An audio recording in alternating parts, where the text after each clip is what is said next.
Hello everyone, welcome to our YouTube channel. So, today I choose this editorial, that one, an acute with no good, but the bad and the ugly.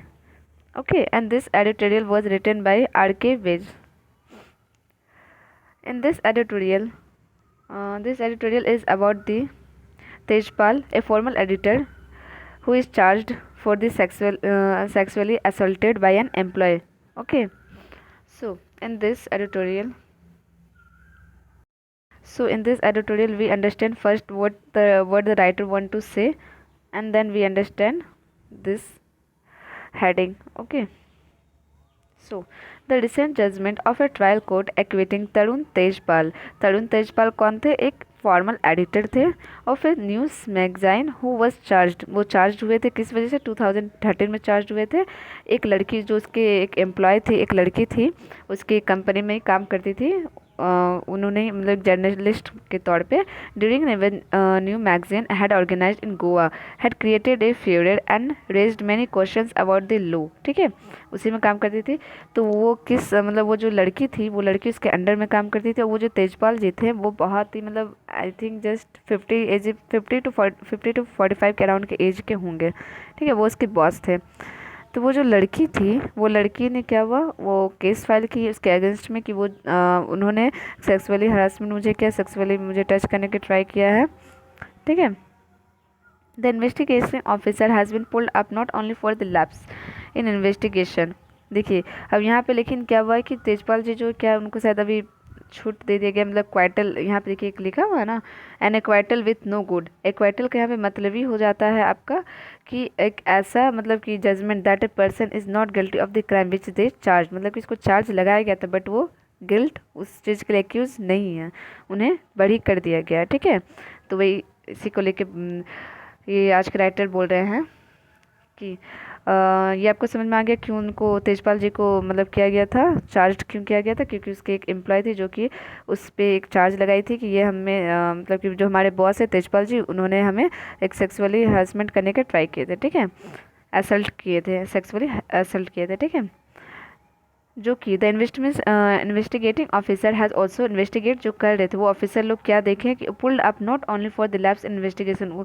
Writer बोलते हैं कि उन्होंने एक labs किए, बहुत सारे investigation को सही से नहीं किए हैं, but also the gaps in her knowledge for technology. बहुत सारे नॉलेज मतलब कि सही ढंग से वो देख नहीं पाए. सबूत क्या है? The Goa government filed an appeal. Goa government ने जो है वो भी फाइल किए हैं, अपील की है अगेंस्ट मिस्टर तेजपाल एक्यूटेल. ठीक है, मिस्टर तेजपाल को जो हाई कोर्ट ने उन्हें बरी कर दिया है इस केस से. इस पे क्या हुआ, गोवा गवर्नमेंट ने है उन्होंने क्या क्या केस फाइल किए किसके अगेंस्ट? मिस्टर तेजपाल के अगेंस्ट में. किस वजह से कि उनको क्यों बरी किया गया आखिर? In the Goa bench Bombay the solicitor general of India. देखिए यहाँ पे बहुत अच्छा सा एक ये मिल रहा है आप लोग को. सोलिकेटर, हम लोग सोलिकेटर जनरल ऑफ इंडिया कौन है? तुषार मेहता है. ठीक है, Tushar Mehta. That the lower court judgement lacked sensitivity. वो क्या बोलते हैं कि जो हम लोग का लोअर कोर्ट है वो एक कुछ इस रिगार्डिंग में कुछ जजमेंट में लैकिंग हो रही है. Sensitivity regarding crime against A women and awareness of this section of criminology. Awareness फैलना चाहिए इस सेक्शन के तहत, इस सेक्शन को लेके. ठीक है, जो क्रिमिनल लॉ में है. And the law has evolve. Law क्या हो रहा है? इवॉल्व होते रहती है. The entire judgement proceed as it victim is on trial he added. और वो क्या बोलती है कि जो तो वो क्या बोल रहे हैं कि जो इंटायर जजमेंट जो है वो अभी भी प्रोसीड में है और विक्टिम जो वो अभी भी किस में है? ट्रायल में है. की चेंजेस, क्या चेंजेस आया है? बैक इन 2002, अगर हम लोग 2002 में जाएं तो based on recommendation of the 172 report. 172 report में क्या बताया गया था? The law commission of India, जो लॉ कमीशन ऑफ इंडिया ने क्या बोला था कि 2 major change were made in evidence act. हमेशा क्या होगा? 2 मेजर 2002 को में जब कुछ एक केस हुआ होगा उसको देखते हुए 2 मेजर चेंज लाया गया था. किस चीज़ पे लाया गया था? एविडेंस एक्ट में. फर्स्ट क्या बना था? The act was amend to prohibit का मतलब रोकना. The first act was amend to prohibit the defence counsel. Defence counsel क्या करता है? प्रोहिबिट करता है फ्रॉम आस्किंग. सो आस्किंग करने से क्या? Question to the prosecutrix. यहाँ पे प्रोसिक्यूट्रिक्स का मतलब हो जाता है जो कंप्लेंट करता है. ठीक है, किसी भी केस को लेकर जो पहले कंप्लेंट करता है. ठीक है, प्लांटिफ भी इसको बोल सकते हैं. In a rape case about her general character. उसको जनरल कैरेक्टर में से क्वेश्चन नहीं पूछा जाए, टू इम्पीच हर क्रेडिबिलिटी, उसकी क्रेडिबिलिटी को क्या किया जा रहा है, इम्पीच किया जा रहा है, ठीक है। और सेकंड क्या था, the defence was not permitted, और डिफेंस जो है उन्हें भी परमिशन नहीं है to put question on witness, की विटनेस से वो क्वेश्चन करें, cross examination about the general immoral character, means कि जनरल मतलब कि जो कि केस के बाहर के क्वेश्चंस ना पूछा जाए, क्रॉस क्वेश्चन, ठीक है, about the general immoral character and adduce evidence का मतलब यहाँ पे हो गया you proof in support of an argument, जो भी आप आर्ग्यूमेंट करते हो उसको सपोर्ट करते हुए एक प्रूफ लाना। Even it is hypothetically assume that the survivor, अगर हम हाइपोथेटिकली एज्यूम करें कि एक survivor had a sexual relation with someone, अगर समवन किसी के साथ सेक्सुअली रिलेशन हो, it does not give any person, कि वो किसी पर्सन को लाइसेंस नहीं दे देता है कि टू सेक्सुअली असल्ट है, कि इसको आप सेक्सुअली असल्ट करो। And the supreme court of India has repeatedly said, supreme court ने भी क्या अभी बोला था हाल ही में, said that purpose of cross examination जो होती है survivor of a rape is not to humiliate, वो क्या था, ह्यूमिलेट नहीं करती है सर्वाइवर को, एक रेप सर्वाइवर को, but to get to truth of the case, बस केस के ट्रूथ को हम लोग जानने के लिए ये चीज़ करना पड़ता है। Therefore question about the past sexual life, इसलिए क्या होता है हम लोग क्वेश्चन करेंगे किसको लेके, पास्ट सेक्सुअल लाइफ को लेके, of the survivor should not have been permitted, survivor के पास कोई परमिशन नहीं था to be ask by the defence, की डिफेंस से वो क्वेश्चन, डिफेंस उन्हें क्वेश्चन करे, काउंसिल करे एज द वायलेटेड, वो क्या करता, वायलेट करता किस चीज़ को लेके, राइट टू फ्राई ट्रायल, ठीक है। हाँ तो फिर क्या किया जाएगा, वो जो मतलब sexual therefore questions about the past sexual life of the survivor, ठीक है, जो भी क्वेश्चंस पूछा जाएगा, मतलब अगर हम लोग देखने जाएं सेक्सुअल लाइफ मतलब पास्ट को लेके, survivor should not have been, survivor के पास कोई परमिटेड नहीं था कि to be ask by defence से क्वेश्चन पूछ सके, counsel as a violated the survivor, क्यों ना पूछ सके, क्योंकि वो सर्वाइवर का क्या करता है, एक वायलेट होता है, राइट वायलेट होता है, कौन सा राइट वायलेट होगा, राइट टू फेयर ट्रायल उसका वायलेट होगा। And the law does not permit the character assassination of victim anymore, और लॉ ये भी परमिशन नहीं देती कि किसी कैरेक्टर को आप एसिनेट करो किसी की भी ऑफ विक्टिम एनिमोर, ठीक है।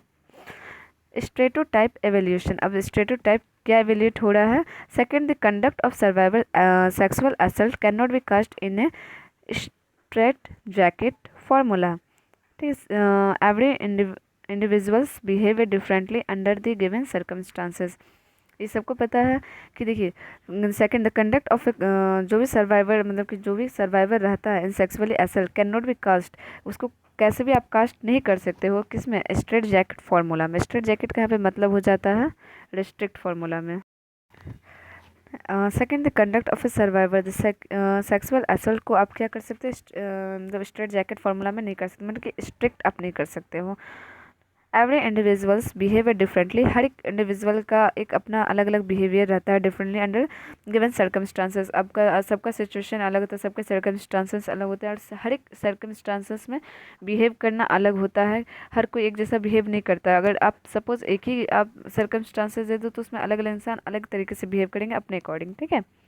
When in the case the survivor had been entrusted, जब सर्वाइवर क्या होता है, इंटरेस्टेड होता है with an important task by her boss के द्वारा, ठीक है, ड्यूरिंग द इवेंट, उस इवेंट के दौरान, and was afraid of losing her job by exposing her boss crime, वो क्या था, उसे डर लगता है कि उसे कहीं जॉब ना लूज हो जाए, इसलिए जो भी बॉस बोलते उसे वो करना पड़ता है, हर ड्वेल बिहेवियर भी उसे झेलना पड़ता है, public gaze and with acquaintance can not be terms as unnatural, ये अननेचुरल नहीं बोल सकते आप, it be a too stereotypical and patriarchal, और to expect a survival to be seen a traumatised all the time in front of everyone, और ये क्या बोला जाता है, बहुत ज़्यादा स्टेरियोटाइप थिंकिंग है ये, कि मतलब आपको बहुत जो बड़ा वो चीज़ आपको करना ही पड़ेगा, या नेचुरल आप कुछ भी बोल दो, क्या कुछ भी हम कर लें।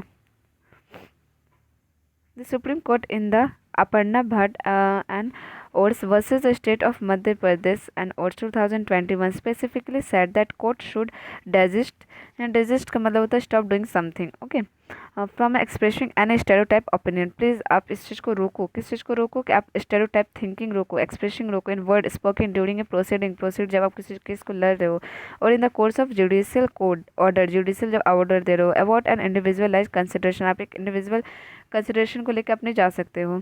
Person actual circumstance and their abilities, ठीक है, ऑफ ए पर्सन का actual circumstance and their abilities पे जाओ। It affect a women's right, और ये किस चीज़ पे अफेक्ट कर रहा है, एक वोमेन राइट पे अफेक्ट कर रहा है।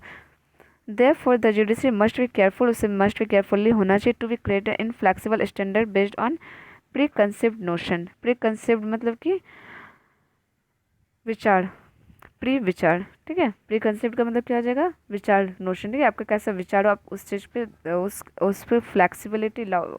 ऐसा नहीं कि इनफ्लैक्सिबल मतलब कि कुछ इसमें फ्लैक्सिबल, आप जो सोच रहे हो बस आप अपने अकॉर्डिंग अपने सर्कमस्टांसेस के हिसाब से उसको आप जवाब दे दो।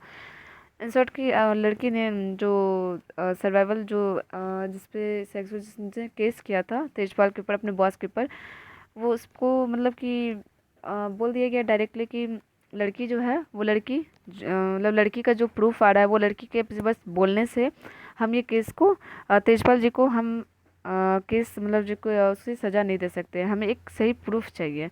तो एक सिंपल सा बात है, वो लड़की जब बोल रही, जब बयान आ रहा है तो वो हो सकता है बाय द चांस, बट वो क्या जो वहाँ के कोर्ट जो थे, high court, Goa high court, उन्होंने क्या सोचा, हाई कोर्ट ने सोचा कि सर्कमस्टांसेस उनके अकॉर्डिंग नहीं मिल रही थी, मतलब उस वो अपने आप को उस चीज़ में डाल के देख रहे थे, उनको सर्कमस्टांसेस अलग लग रही थी, तो इस वजह से क्या हुआ, उसे लगा कि नहीं लड़की गलत है और जो उनके बॉस है वो सही है, ठीक है। तो ये चीज़ नहीं होना चाहिए कि स्टेरियोटाइप थिंकिंग नहीं होना चाहिए। Details and omissions. Third, every omission does not amount to contradiction. ये जो भी आप ओमिशन रखो वो जरूरी नहीं कि कंट्राडिक्ट हो। ओमिशंस विच भी नेसेसरी इम्प्लीकेशन, जो भी ओमिशन इम्प्लीकेशन होना चाहिए, lead to conflicting version between the statement, conflict version नहीं होना चाहिए between the statement made before the police and the court would amount to contradiction, ठीक है। पुलिस और जजमेंट के स्टेटमेंट में कन्फ्लिक्ट होना नहीं चाहिए। It is right, it is right, यहाँ राइट का मतलब क्या हो जाएगा, टिप्पणी करना। इट इज़ ए राइट टिप्पणी लो that previous statement of the prosecutrix and the witness can be use to shake their credibility. आप इस चीज़ को किस चीज़ पे शेक कर रहे हो, क्रेडिबिलिटी पे कर रहे हो, किसको, विटनेस को, प्रोसिक्यूट्रिक्स को। However it is a quite natural for survival to share the incident in different word and detail to different individuals. She is not expected to share the same graph। ये जरूरी नहीं कि आप जैसे एक्सपेक्ट करो वो उसी तरह का ग्राफ और डिटेल्स और असल आपके सामने वो शो करे टू एवरी इंडिविजुअल एंड सी मीट और विशेष टू रिवील द डिटेल, हर एक डिटेल आपको शेयर करे। Therefore if the statement given during the trial substantially consistent with the statement given to the police, वो सब्सटेंट रखी अपने स्टेटमेंट को, चाहे वो पुलिस हो चाहे जुडिशियल जो उसके साथ हुआ during the investigation. The details given to other individual through email or otherwise in the form of written statement cannot be rejected by a terming untrustworthy। untrustworthy के हिसाब से आप उसको रिजेक्ट नहीं कर सकते हो। The High Court therefore must clarify on the vital question of the law keeping in view nature of the offense। The High Court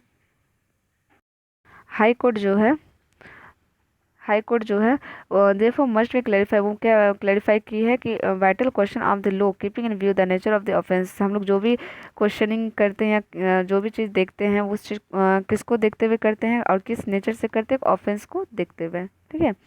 protection of identity, एक आइडेंटिटी को प्रोटेक्शन करना चाहिए। The Indian panel code was amended in 1983। 1983 में हम लोग का Indian panel code बना था। And disclose of identity of survivor of rape, उसमें क्या डिस्क्लोज किया गया था कि identity of survivor of rape bye anyone was made punishable, वो पनिशेबल किया जाएगा अंडर न्यू एडेड सेक्शन जो कि 228 article. And the publication of a name और एनी मैटर, कुछ भी पब्लिकेशन और नेम और उस मैटर से कुछ भी आइडेंटिटी जो सर्वाइवर को क्या करे, प्रोहिबिटेड करे, प्लस वो नहीं चाहता कि मेरा ये चीज़ बाहर आए, उस चीज़ को नहीं करना चाहिए, बाहर से रोकना चाहिए, उसका नाम खराब नहीं होने देना चाहिए। The supreme court in the state of Punjab versus Ramdev Singh held that the name of victim should not be maintain, उसको क्या किया जाएगा, उसको मेंटेन किया नहीं जाएगा विक्टिम के नाम को in this judgement. Be it that court, high court और lower court, and she should be describe as victim, और वो भी क्या हो गई, अभी विक्टिम हो गई in this judgment, and it therefore implies that anything such as survival husband's name, her email address which could be reveal their identity, कुछ भी उसका जो भी हस्बैंड ईमेल या जो भी कुछ हो वो क्या होना चाहिए, which could reveal her identity, जो भी इसके रिवील कर रहे हैं उसका आइडेंटिटी को, should not have been maintain in the judgment, judgment में इसको मेंटेन नहीं करना चाहिए था। It is against the spirit of law, ये किसके अगेंस्ट है, एक लॉ के अगेंस्ट हो रहा है। सेंसिटेशन इज मस्ट, सेंसिटाइजेशन क्या होना चाहिए, होना ही चाहिए। It is true that investigation must be A unbiased, it is true, ये सच है कि इन्वेस्टिगेशन जो है वो क्या हो रहा है, अनबाइज्ड हो रहा है, honest, just and be accordance with the law के according. The entire emphasis on a fair investigation has to be bring out the truth of the case before the court, जो भी इंटायर ये हुआ था उसमें इन्वेस्टिगेशन हुआ था वो क्या होता है, केस को कोर्ट के पहले वो क्या साढ़े सच्चाई को ले आई थी। हाउएवर सम लेप्सेस, बहुत सारे लेप्सेस थी कुछ जो कि नहीं उन लोग देख पाई थी in the investigation, ignorance about the technical terms such as a hash value with regard to electronic evidence, ठीक है, इलेक्ट्रॉनिक एविडेंस आया था जो टेक्नोलॉजी का एविडेंस है उसको भी क्या किया था उन्होंने इन्वेस्टिगेशन के टाइम इग्नोर कर दिया था। Should not led to a total rejection of the prosecution, जिसको क्या करना चाहिए, डायरेक्टली आप उसको रिजेक्ट नहीं कर सकते हो। Many amendment have been made in criminal law, बहुत सारे अमेंडमेंट बने since 1983 with regard to crime against women, बहुत सारे लॉ आते गए कि अगेंस्ट वोमेन के, ठीक है। And this police must pull up their shock to improve investigation, police को क्या करना चाहिए, इम्प्रूव करना चाहिए अपना investigation skills to improve investigation, and the application of law should not be elude, elude का यहाँ पे मतलब हो गया बच निकलना, ठीक है, उसको ये नहीं होना चाहिए कि बच निकलना है। And the application of the law should not elude justice due to lack of proper sensitisation among the stakeholder in the criminal justice system, ये क्रिमिनल जस्टिस में भी है कि आप अपने अकॉर्डिंग बस कैसे तैसे करके आप बच निकलो, ये चीज़ नहीं होना चाहिए, एक सही जस्टिस मिलना चाहिए। और ये जो आज के जो राइटर हैं इस एडिटोरियल के वो क्या हैं, R K Vij is a senior IPS officer in Chhattisgarh, छत्तीस के आईपीएस ऑफिसर हैं, this view express are personal, और ये जो व्यू थे इसके पर्सनल व्यूज़ थे, ठीक है। आई होप ये जो एडिटोरियल है समझ में आ गया होगा। बस इसमें यही चीज़ है, एक लड़की के बारे में बताया गया है कि वो लड़की के अगेंस्ट में ऐसे नहीं करना चाहिए था, ऐसे नहीं कोर्ट को करना चाहिए, ये चीज़ गलत है, किसी क्रॉस क्वेश्चन नहीं, ये चीज़ वो चीज़। और एक ये जो हुआ था ये तेजपाल जी के को मतलब एक लड़की जो थी वो तेजपाल के ऊपर केस की थी, इसी को लेकर था, ठीक है। ये पूरा सीन गोवा हाई कोर्ट का है, और आई थिंक ये अभी केस सुप्रीम कोर्ट के पास भी गया हुआ है, ठीक है। So I hope this editorial you all are understand, okay, so thank you guys for watching.